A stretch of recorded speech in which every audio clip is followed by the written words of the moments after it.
Salmo 90, Salmo de Moisés.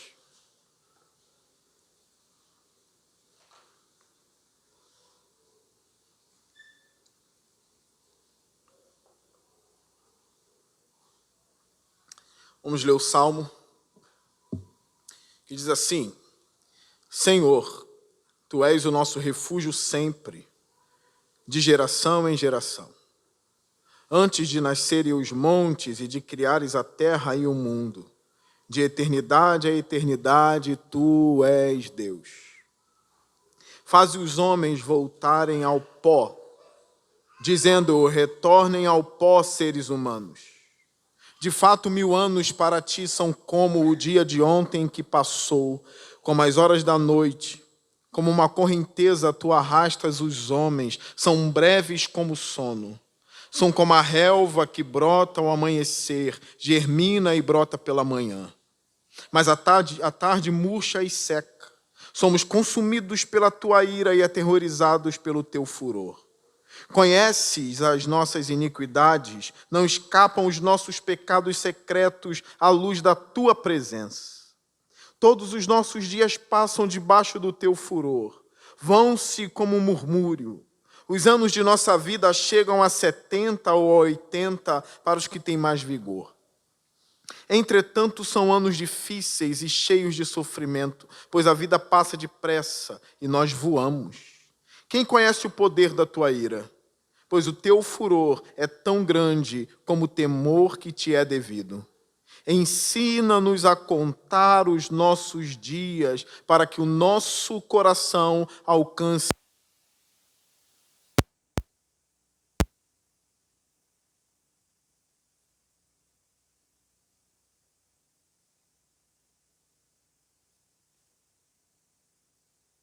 e todos os nossos dias cantaremos felizes.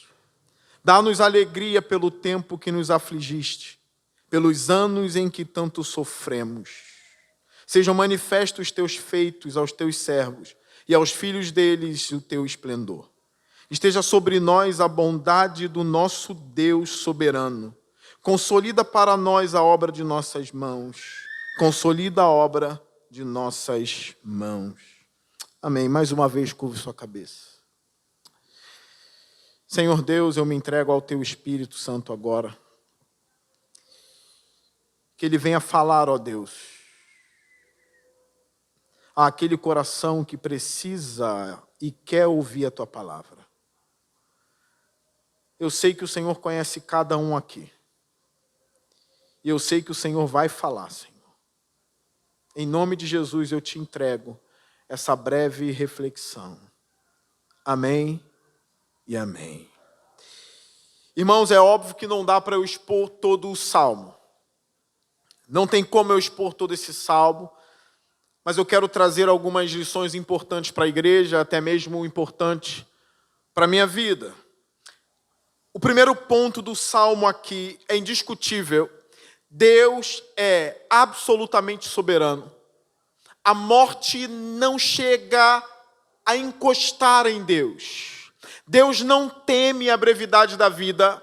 Deus não teme o decorrer da história. Deus não teme a nada. Moisés deixa bem claro no início do Salmo que de eternidade a eternidade Ele é Deus. É o louvor de Moisés. Ele começa o Salmo com esse louvor. De eternidade a eternidade, Tu és Deus. Isso para Moisés é ponto pacífico. Ele coloca, estabelece isso aqui, justamente no Salmo que fala da brevidade da vida. Há um contraste entre nós e Deus. Há uma profunda, imensa, infinita diferença entre mim e Deus. É por isso que é uma loucura quando o homem se acha soberano. É uma loucura quando o homem mortal, que é pó, se coloca e age como Deus. Algumas pessoas se perguntam assim: será que Deus não foi cruel em ter matado o rei Herodes? Porque o livro de Atos conta a história deste rei. Que ele falou e a multidão disse: olha, isso é palavra de Deus e não de homem. E a Bíblia diz, e Herodes não glorificou a Deus, e então foi morto. As pessoas dizem, será que Deus não foi cruel em ter matado aquele homem? Deus sabe o que faz, porque um homem, quando se acha Deus, é capaz de fazer as coisas mais malignas do mundo. Porque o homem não é soberano, Deus é soberano, e a Ele somente a glória, a honra e o poder. Muitas pessoas negam isso, e negam porque tem joelhos que não querem se dobrar. Moisés tinha joelhos que se dobrava diante de Deus. Moisés viu a glória de Deus ali, em algum sentido, se manifestar no deserto, e até mesmo matando homens no deserto. É por isso que ele conta um pouco sobre a brevidade da vida. Os teólogos concordam com isso. Ele escreve porque ele viu seus irmãos morrerem no deserto. Ele viu como o homem é breve. Ele viu como o homem não sobrevive a um deserto. Ele viu a ira de Deus caindo sobre o povo por causa dos pecados do povo. Ele viu a santidade de Deus e a pecaminosidade humana no deserto. Olha o que ele diz no verso 3. Fazes os homens voltarem ao pó, dizendo, retornem ao pó, seres humanos. Em última instância, é Deus que tem a palavra final. Crente, não fique com medo de sair de casa. Não fique com medo do que te acontecerá hoje ou do que te acontecerá amanhã. A palavra final é de Deus e Ele é o seu Deus. É Deus que faz o homem voltar ao pó. É Deus que dá a vida e é Deus que toma a vida. Não entregue ao diabo aquilo que é de Deus. Não entregue o poder da vida e da morte ao diabo e nem a homem algum. Isso é uma teologia saudável e bíblica. De que o poder da morte e da vida está nas mãos de Deus. Não fique ansioso em relação a isso. Entregue a Deus a sua vida e os seus dias. Moisés chega a dizer que 1000 anos para Deus é como o dia que se passou. Ele não teme o tempo, nem a brevidade, como eu disse. Olha o verso 5. Como a correnteza tu arrastas os homens, são breves como sono. São como a relva que brota ao amanhecer, germina e brota pela manhã, mas à tarde murcha e cai. Olha, essa frase, ou essa fala de Moisés, ela se tornou tão importante que os apóstolos citaram. Pedro cita esse salmo na sua primeira epístola. Paulo fala da brevidade da vida. Jesus fala da brevidade da vida. É uma constatação de Moisés. E tudo isso por causa da queda. O homem caiu, então o homem vai morrer. O salário do pecado é a morte, física e espiritual do homem. É por isso que ele diz no verso 7, somos consumidos pela tua ira. Não troque as bolas aqui. Não ache que Deus é mau e consome a gente. Esqueça isso, pare com isso. Não leia a Bíblia assim. Como diz Jonathan Edwards, leia a Bíblia contra você. Tem um motivo da ira de Deus estar circulando os homens aqui. Tem um motivo da ira de Deus estar sobre os homens. Qual é o motivo? O homem é maligno e Deus é santo. Não troque isso. Porque toda vez que a gente lê a Bíblia e encontra algo como Deus está irado, a gente quer culpar Deus pela ira dele contra homens malignos. Nunca faça isso. Leia a Bíblia sabendo que nós caímos e nós somos malignos. Leia a Bíblia sabendo que Deus é santo e não negocia a sua santidade. Não inverta os papéis. Deus não é mau, o homem é mau. E que um Deus santo faz com homens maus? Ele pune. Aí nós entendemos o papel do nosso Senhor Jesus Cristo derramando o sangue dele para nos purificar de todos os pecados. Hoje eu estou debaixo do sangue dele. Hoje a ira de Deus não cai sobre mim. Mas os resultados da queda continuam. Eu descerei a cova um dia, a não ser que o meu Senhor volte antes e me arrebate, mas de alguma forma aquilo que é corruptível vai se tornar incorruptível, vai se desfazer para dar lugar a um corpo glorioso. De alguma forma isso vai se desfazer. Não troque as bolas. Verso 8. Conheces as nossas iniquidades. Não escapam os nossos pecados secretos à luz da sua presença. Ele sonda corações. Dentro do arraial, dentro de Israel, ele sabe quem é quem. Ele sabe quem pensa contra o maná que cai dos céus. Ele sabe quem deseja voltar ao Egito. Ele sabe. Os pecados secretos do coração de cada um, ele conhece. Ele sabe quem detesta a santidade e quer voltar ao mundo. Ele conhece tudo isso. Ele não só conhece as murmurações que saem dos lábios, mas ele conhece as murmurações que estão no coração do crente. Ou no coração daquele que se diz crente. Ele sabe tudo. Os seus pecados secretos estão diante dos olhos de um Deus santo. Olha o 9. Todos os nossos dias passam debaixo do teu furor. Vão-se como um murmúrio. Os anos de nossa vida chegam a 70 ou 80. Para os que têm mais vigor, entretanto, são anos difíceis e cheios de sofrimento, pois a vida passa depressa e nós voamos. É um relato. Moisés tem o relato da queda na mente e tudo o que aconteceu com a gente. Olha que tristeza essa parte do Salmo. Os mais fortes de nós chegam a 80. Nós fomos feitos para a eternidade e hoje não passamos de 80 anos. Que tristeza. Aquilo que eu já falei para a igreja, eu falo em quase todo enterro que eu faço. As lágrimas falam. Quando você perde alguém que ama e você olha no caixão, as lágrimas caem. É como se as lágrimas estivessem dizendo, não era para ser assim. O amor está bradando ali, eu queria conviver contigo para sempre, mas algo aconteceu na história da humanidade que fez os homens voltarem ao pó e fez os homens chorarem. Provavelmente foi por isso que Jesus chorou quando viu Lázaro morto, por ver o resultado do pecado do homem, aquilo que ele criou à imagem e semelhança de Deus, sendo comido e apodrecido por bichos. Ele viu o resultado da queda. Mas logo, logo as lágrimas dele se secaram e ele chamou Lázaro de volta. É um aperitivo do que vai acontecer em breve. Ele colocou fim a essa destruição. Moisés está apenas relatando aquilo que ele vê. Ele deixa bem claro, esses anos são cheios de sofrimento e passa depressa. E nós voamos. Nós não voamos como soberanos pelos céus e pelo universo, não. O que Moisés está tentando dizer aqui é que nós voamos no sentido de que nós passamos rápido.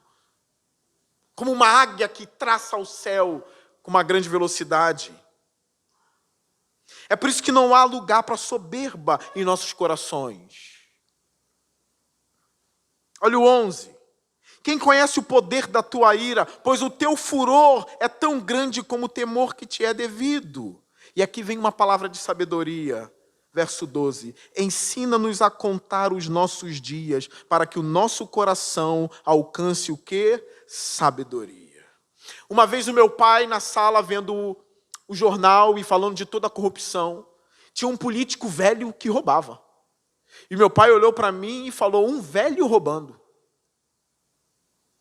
Ele disse, esse cara não sabe que vai morrer, não. Ele está com 79 rugas. O pecado se tornou tão denso no coração deles que eles se esquecem de que vão morrer. O maior ditador do nosso país se esquece de que logo, logo ele estará diante daquele que vive para toda a eternidade.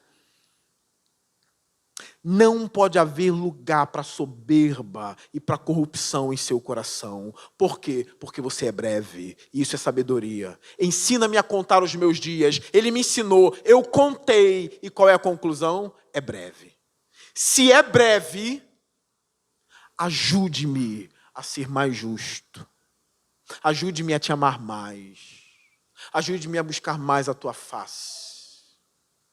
Como o Leonardo Riverhill disse uma vez, 5 minutos na eternidade, eu diria, como eu queria ter orado mais, jejuado mais, lido mais, pregado mais. 5 minutos lá é suficiente para me mostrar que, na verdade, eu não fiz quase nada aqui. Ensina-me a contar os meus dias, e então encontrarei um coração sábio. Olha o 13, volta-te, Senhor, até quando será assim? Tem compaixão dos teus servos. Mas em meio a todo o sofrimento que Moisés pintou nesse salmo, com toda a brevidade da vida, olha o que ele fala, sabendo que existe um Deus soberano, que rege todo o universo. Olha o que ele diz: satisfaze-nos pela manhã com o teu amor leal, e todos os nossos dias cantaremos felizes, há lugar para a alegria no mundo caído, porque existe um Deus nos céus. É muito triste ser ateu, é muito triste não ter fé. A fé não é uma anestesia para o crente sorrir, a fé é a garantia de que tem um Deus nos céus. E esse Deus é capaz de encher a nossa vida de alegria no mundo caído. É aquilo que alguns teólogos dizem assim, há um paradoxo. É possível ser alegre e triste. É difícil isso, né? Tristes, mas alegres, como o apóstolo Paulo falou. Eu tive algumas tristezas na minha vida, como eu tenho até hoje, mas eu posso testemunhar diante da igreja. Com todas essas profundas tristezas que eu já tive e ainda tenho, eu sou alegre em Deus. Se não fosse Deus na minha vida, eu seria o mais miserável de todos os homens. Eu só sorrio porque eu tenho Jesus. Esse salmo é muito importante para mim, porque ele me ensina a clamar ao Deus dos céus, que é de eternidade a eternidade. Eu posso dizer a ele, me satisfaz, Senhor, pela manhã com o teu amor leal. É um Deus com ira, mas que ama. Não dá para pintar só uma parte desse quadro. Você tem que terminar o quadro. Deus não tem só uma face irada contra o pecador. Ele também ama o pecador como ninguém. É o amor leal dele. E quando esse amor leal nos toma, a consequência é cantarmos louvores ao nosso Deus. Uma igreja que canta é uma igreja alegre. Um crente que canta é um crente feliz em Deus. Pastor, eu não tenho mais alegria para cantar. Pede a Deus para te satisfazer com o amor dele. Só quem teve essa sensação sabe o que é. Louvores de júbilo. Não defenda uma teologia da miséria. Não diga que a vida é somente um mar de lágrimas. É um mar de lágrimas, mas para o crente não é só isso. Como alguém uma vez disse, olha, tem respingos do inferno nessa vida. Mas para os crentes também tem os respingos dos céus nessa vida. Deus está comunicando graça ao coração do crente todos os dias. Olha o que ele diz no verso 15. Dá-nos alegria pelo tempo que nos afligiste, pelos anos em que tanto sofremos. Sejam manifestos os teus feitos aos teus servos e os filhos deles o teu esplendor. Esteja sobre nós a bondade do nosso Deus soberano. Consolida para nós a obra das nossas mãos, consolida para nós a obra das nossas mãos. Olha, contudo, Moisés termina o salmo pedindo alegria a Deus e desejando a bondade do Senhor sobre o seu povo. Deixa eu te fazer uma pergunta aqui, para terminar essa reflexão da manhã. Qual é o seu maior sonho? Pensa agora com você. Qual é o seu maior sonho? Pensou? Foi rápido? Não querendo ser mais crente que vocês. É óbvio que eu já vim preparado para isso. Eu refleti antes disso. O meu maior sonho é ter alegria sem cessar. E qual é o lugar onde tem alegria sem cessar? Em Deus, por meio de Cristo. Ou seja, o meu maior sonho é estar com Cristo para sempre. Lembra do salmo que diz, à sua destra, ou em sua destra, há delícias sem cessar? Lembra de Jesus ansiando a ter a glória que ele tinha antes com o Pai? Ele queria ter de novo. Sabe por que Jesus suportou a cruz, como diz Hebreus capítulo 12? Pela alegria que lhe estava proposta, ele suportou a cruz. Ele sabe o que há do outro lado. Chore hoje, lamente hoje, mas não perca de vista a glória nunca. Não perca de vista a alegria que te espera. Eu fico imaginando os mártires nas épocas de perseguição, e até hoje no Oriente, em alguns outros países, existem mártires. Eu imagino eles sabendo que colocarão fogo nele daqui a 10 segundos. Ele preso, e então vão colocar fogo nele. O que sustenta um crente ali? Na minha opinião, o que sustenta o crente nesse maior momento de dor é ele saber o seguinte: olha, eu vou me queimar agora, eu vou me decapitar agora. Mas o que sustenta ele? A eternidade está logo ali. Para quem está morrendo, a eternidade está logo ali. Isso faz o mártir não negar e morrer. Imagine a gente hoje preso e há um decreto de que amanhã todos nós que estamos aqui morreremos decapitados. Nós estaríamos unidos orando. E um deveria fortalecer o outro com a seguinte palavra: amanhã a eternidade nos espera. Isso fortaleceria toda a igreja. É amanhã. Eu costumo dizer à igreja: o que te incomoda hoje? Quem falou mal de você essa semana? Com quem você tem implicância? Com quem você tem implicância? A minha tese é a seguinte: no leito de morte, você não vai querer saber quem falou mal de você na semana. No leito de morte, você não vai querer saber das suas implicâncias com o outro, você está morrendo. Se a gente conseguir ser agora o que seremos no leito de morte, perto de encontrar a Cristo, seremos sábios. O que te faz chorar hoje, te faria chorar no leito de morte? Ensina-nos a contar os nossos dias. O que te faz chorar hoje, te faria chorar, sabendo que você encontraria Cristo em 5 segundos? Está na hora de redimir os nossos choros. Está na hora de redimir o que me abala hoje, aprendendo a contar os meus dias. Imagine eu no leito de hospital morrendo, e o médico dizendo: olha, eu acho que você não dura 1 hora hoje, e vem alguém dizendo: pastor, você não sabe na igreja quem falou mal de você. Sabe o que eu diria? Por favor, irmãos, eu não quero saber quem falou mal de mim, porque estou morrendo. O que me importa é se Cristo vai estender as mãos dele para mim em 1 hora. Pastor, caiu 30 mil na sua conta bancária se eu estou morrendo.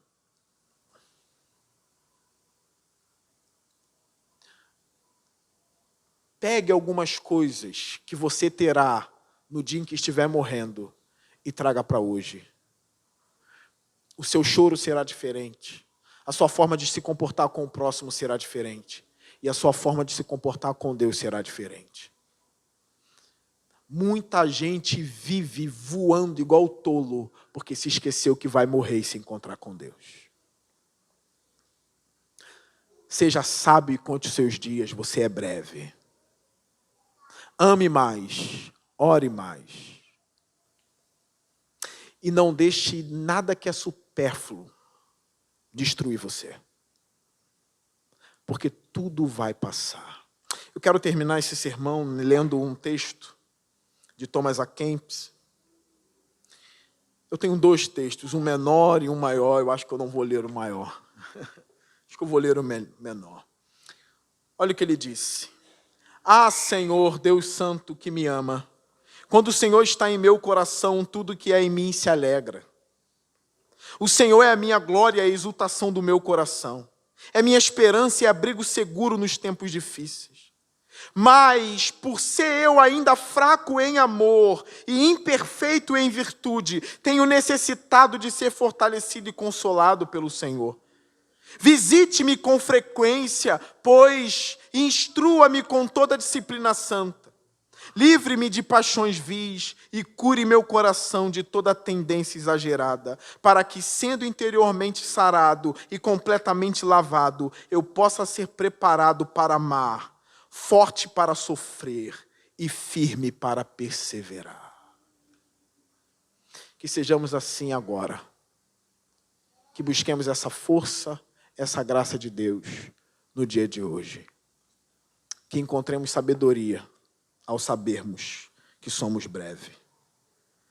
O nosso Deus que é eterno nos levará para a eternidade, e como diz a Bíblia, estaremos para sempre com Ele.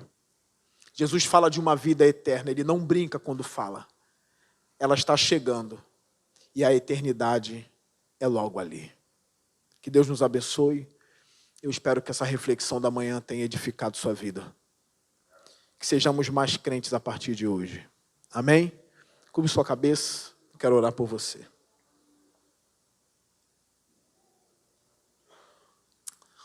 Senhor Deus e Pai, somos imperfeitos e pecadores e nada escapa dos teus olhos, Senhor. Eu não venho aqui com argumentos e desculpas dizer, mas foi por isso ou aquilo, é por causa disso ou aquilo. Eu só venho aqui representando a igreja de Parque Alvorada dizendo, Senhor, sem desculpas, somos pecadores e precisamos da Tua graça. Precisamos da Tua força, Senhor. Nos ajude a encontrarmos sabedoria. Livre-nos da soberba e da arrogância, pois somos breves. Senhor, nos faça Te amar mais. Eu sei que existem coisas que nós só obtemos no culto público, ó Deus. Juntamente com a comunhão com os irmãos, Senhor. E eu peço, derrama uma graça especial essa manhã sobre nós, ó Deus. Nos faça amar a santidade, Senhor, porque os homens santos são os mais felizes. As mulheres santas são as mais felizes, Senhor. Não permita que a gente venha chorar, ó Deus, por coisas pequenas, Senhor. Não permita, ó Deus, que essas coisas abalem a nossa fé, ó Deus. Mas nos ajude a perseverar e a ser firmes para a sua glória, Senhor. Derrama uma graça especial hoje, Pai. Nos perdoe. Que o Teu amor seja derramado em nós. Que a Sua bondade seja derramada em nossas vidas, Senhor. No nome santo de Jesus Cristo. Amém e amém. Fique de pé.